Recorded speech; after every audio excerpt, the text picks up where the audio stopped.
قرآن کہتا ہے وَمِنْ آیَاتِهِ اللَّيْلُ وَالنَّهَارُ وَالشَّمْسُ وَالْقَمَرُ، یہ اللہ کی آیات میں سے ہے رات اور دن اور سورج اور چاند۔ لا تسجدوا للشمس ولا للقمر، نہ تو سورج کو سجدہ کرنا کبھی تم، یہ ان سے نہیں کہا جا رہا دعوت دینے والوں سے، کہتے یہ ہے ہدایت کے، یہ ہے سمجھانے کی بات ان کے پیچھے سے تو بیان انہی کے چلا آ رہا ہے نا کہ جو اللہ کے راستے کی طرف بلائے۔ تو تم سورج کی پوجائیں کرتے ہو، تم چاند کی پوجائیں کرتے ہو، ان کے بجائے سر جھکاؤ اس کے آگے۔ وَاسْجُدُوا لِلَّهِ الَّذِي خَلَقَهُنَّ، جس نے ان کو پیدا کیا، یہ خود سے نہیں ہے، ان کو کوئی پیدا کرنے والا ہے، تو سر ان کے آگے جھکاؤ جس کے کنٹرول میں ہے۔ ان کے آگے سر جھکانے سے تمہیں نفع نہیں پہنچا سکتے، تمہارا نقصان نہیں روک سکتے۔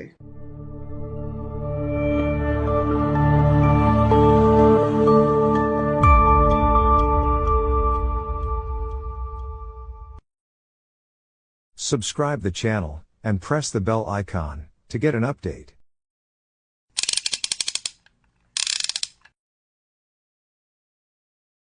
اعوذ باللہ من الشیطان الرجیم، بسم اللہ الرحمن الرحیم۔ وَمِنْ آیَاتِهِ اللَّيْلُ وَالنَّهَارُ وَالشَّمْسُ وَالْقَمَرُ لَا تَسْجُدُوا لِلشَّمْسِ وَلَا لِلْقَمَرِ وَاسْجُدُوا لِلَّهِ الَّذِي خَلَقَهُنَّ إِن كُنتُمْ إِيَّاهُ تَعْبُدُونَ۔ رات اور دن، سورج اور چاند اس کی آیات میں سے ہیں، تو سورج کو بھی سجدہ مت کرو اور قمر کو بھی نہیں، چاند کو بھی نہیں، سجدہ کرو اس اللہ کو جس نے ان کو پیدا کیا، اگر تم صرف اسی کی بندگی کرنے والے ہو۔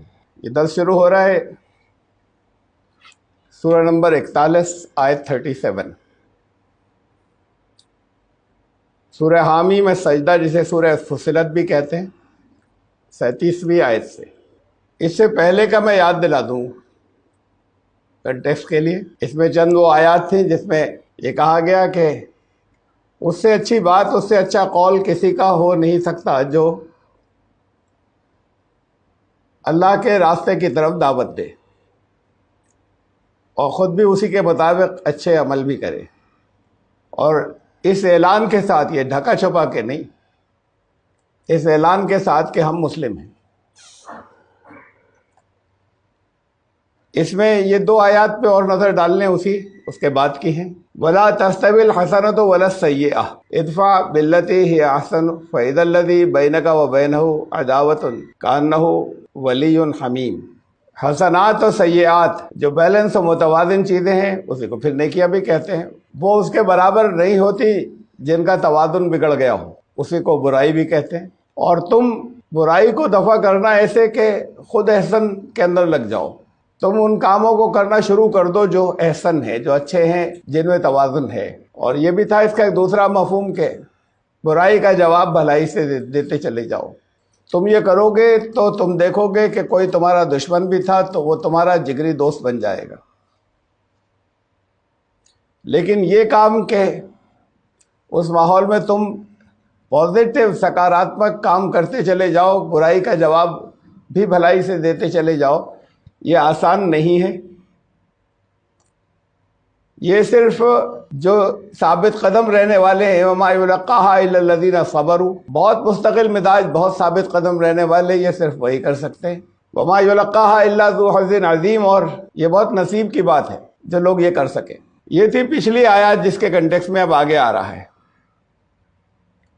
اگلی آیت اس کے آگے آ رہی ہے۔ کائنات کے اندر آگے مثال دی ہے سورج اور چاند کی، قرآن نے بہت سی جگہوں پہ ان دونوں کی مختلف موقعوں پر مثال دے کر کہا ہے کہ یہ ہماری آیات ہے، یہاں بھی آئی ہے، اس کے بعد جو آیت آ رہی ہے۔ لیکن ہوتا یہ ہے کہ کنٹیکسٹ الگ الگ ہوتا ہے۔ قرآن نے کہا یہ کتابم متشابہم مثانی ہے۔ اب اس فقرے کے بھی بہت سے معنی، بہت سے مفہوم جو آئے تھے جب یہ آیت آئی تھی، اس میں سے ایک یہ ہے کہ اس میں ملتی جلتی باتیں بار بار دہرائی جاتی ہیں، ایک جیسی ہوتی ہیں لیکن یہ ایک ہی جگہ نہیں بلکہ بار بار دہرائی جاتی ہیں۔ متشابہم ملتی جلتی، مثانی دہرائی جانے والی۔ تو یہ ریپیٹیشن جو ہوتا ہے، یہ ایک بار کہہ دیا تھا پھر بار بار ہو رہا ہے،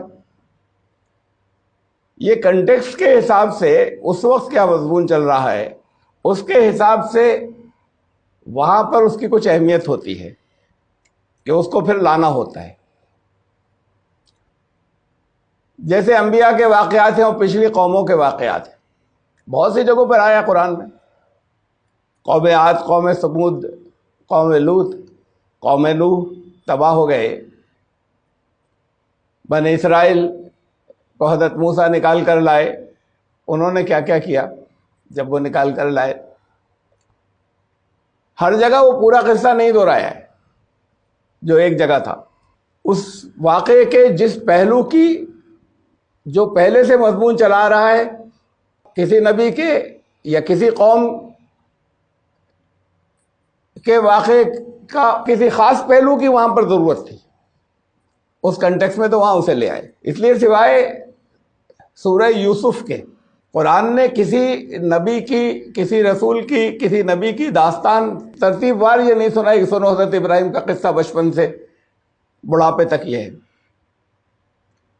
یہ مختلف حصے اس لیے کہ داستان سنانا مقصد نہیں، ان کی زندگی کے جس پہلو کی جس جگہ ضرورت ہوتی ہے، پہلے سے جو مضمون چلا آ رہا ہوتا ہے، جس زندگی کے جس حصے کے جس پہلو کی ضرورت ہوتی ہے وہاں وہ لایا جاتا ہے. اس لیے کہ وہ قصے سنانا مقصد نہیں ہے کہ دیکھو ان کی زندگی میں ایسا ہوا تھا، ان کی قوم نے یہ کیا تھا. ایسے ہی یہ سورج اور چاند اللہ کی نشانیاں ہیں، اللہ کی آیات ہیں. یہ قرآن میں بہت جگہ پر سورج اور چاند کا تذکرہ ایک ساتھ آیا ہے. یہاں بھی آیا اس کے بعد. اب یہاں کنٹیکسٹ کیا ہے؟ اس سے اگلی آیت جو ہمارے جہاں سے آج کا درس ہے کہ یہ جو ناہمواریاں ہیں، غیر متوازن، جو توازن تھا، جو عدل تھا، اس سے جو ہٹ گئے، جو وہ سے برائیاں کہتے ہیں. تو اس کے لیے قرآن نے کہا کہ اس پر بڑے جمے رہنے کی ضرورت ہوتی ہے. آیا نا ان آیات میں، یہ میں نے پچھلی دکھائی آپ کو. بہت نصیب کی بات ہے، ثابت قدم رہنا ہوتا ہے اس توازن کو قائم رکھنے کے لیے، اس بیلنس کو اور سنتولن کو قائم رکھنے کے لیے. تو یہاں اس کنٹیکس میں، اس پرسنگ میں یہ مثال آگے سورج اور چاند کی لائی گئی کہ دیکھو یہاں آسمان میں جتنے ستارے سیارے ہیں، سورج اور چاند کا خالی نام لیا، ان کے اندر جو قانون رکھ دیے یہ لگاتار اسی پر چلے جا رہے ہیں. یہ ثابت قدمی کی ہے. اس کی وجہ سے ان کے اندر وہ توازن ہے کہ نسل انسانی کو فائدہ پہنچتا ہے. یہ توازن بگڑے، سورج ذرا سا قریب آ جائے تو سب ہلاک ہو جائیں. یہ توازن بگڑ جائے، سورج اگر ذرا سا دور نکل جائے تو بھی سب ہلاک ہو جائیں. تو اب یہ آج کے 10 کی آیت ہے، وَمِنْ آیَاتِهِ اللَّيْلُ وَالنَّهَارُ وَالشَّمْسُ وَالْقَمَرُ. اس کی آیات میں سے ایک یہ ہے، اب تم اس نظام کو دیکھو اللہ کی کائنات کے اندر. تم سے کہا گیا ہے کہ وہ جو بڑی ثابت قدمی کی ضرورت ہے، بیلنس، اپنا توازن نہیں بگاڑنے کی، جب وہ حالات ہو کہ چاروں طرف سے ان لوگوں کی ایک الغار ہو رہی ہے جو جسے قرآن نے کہا سیئات، برائی والے لوگ ہیں، تو وہاں توازن بگڑا ہوا ہے، عدل سے ہٹے ہوئے ہیں. اس ماحول کے اندر تم لگاتار پازیٹیو کرتے چلے جاؤ، برائی کا جواب بھی بھلائی سے دیتے چلے جاؤ. بہت مستقل مزاج رہنے کی ضرورت ہے. جیسے یہ ہیں کائنات کے اندر یہ لگے ہوئے ہیں، اس وجہ سے ان سے دنیا والوں کو فائدے ہیں، یہ نفع بخش ہیں. یہی نقصان دہ ہو جائیں گے، برائیوں سے نقصان پہنچتے ہیں نا سوسائٹی کو، بھلائیوں سے سوسائٹی کو نفع پہنچتا ہے. یہی نقصان دہ ہو جائیں گے اگر ان کا سنتولن بگڑ گیا، لیکن وہ نہیں بگڑتا. تو تمہیں معلوم ہے کہ کتنے نقصان ہو جائیں گے، پوری انسانی نسل ہلاک ہو جائے گی اگر ان کا بیلنس بگڑ گیا تو، ان کا توازن بگڑ گیا تو یہ سورج اور چاند اور دن اور رات، اس میں تم سب کے لیے بہت نفع ہیں، بہت منافع ہیں، بہت فائدے کی چیزیں ہیں. اس لیے کہ ان کے اندر بہت استقامت ہے. لگاتار سورج ہمیشہ اسی وقت نکلتا چلا جاتا ہے، سال کے جس دن اسے جس وقت نکلنا ہوتا ہے، جو آپ کو معلوم ہوتا ہے. کب غروب ہوتا ہے، جاڑوں میں ایکسٹریم کتنی دوری کے اوپر ہوگا، سب سے زیادہ فاصلہ کتنا ہوگا، گرمیوں میں سب سے زیادہ فاصلہ کتنا ہوگا، وہ اتنا ہی رہتا ہے. ابھی تو اتنے ہی پر یہ ہوتا ہے